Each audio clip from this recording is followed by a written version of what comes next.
gardener. The garden belongs to the oldest trade in the world.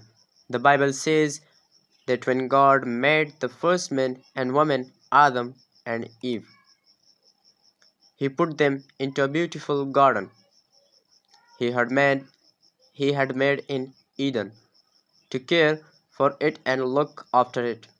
So Adam was the first gardener. And the poet Tennyson speaks of him and Eve as the grand old gardener and his wife. Gardeners should be proud of their work, for it is the oldest of all. A good gardener has to have a good deal of knowledge. He must know plants, what they are good for, what kind of soil and climate they like, how they grow. He must know that potatoes like sandy soil and will not grow in heavy clay,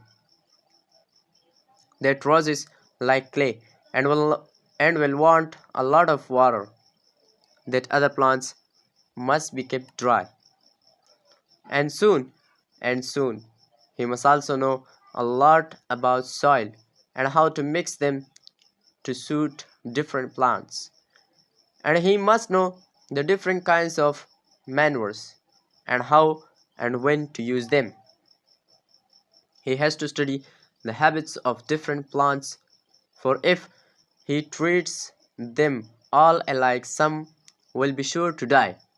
He must know which should be pruned and which not, and when the pruning is to be done.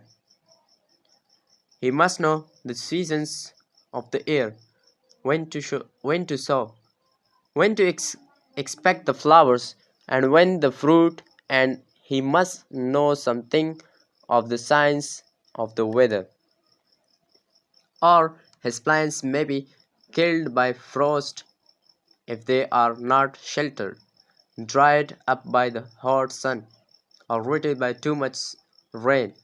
To be a good gardener, you must have certain virtues. A good gardener needs patience. He must be willing to wait for plants to grow, flower, and fruit.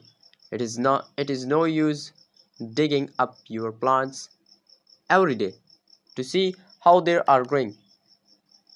A gardener needs foresight. He must be able to look ahead and plan beforehand for the changing seasons. He must be industrious, for his work is heavy, and he must be method, method, method, methodical and regular in doing his work. A gardener's life should be a happy one, for it is quiet and thoughtful, and he is always surrounded with beautiful things.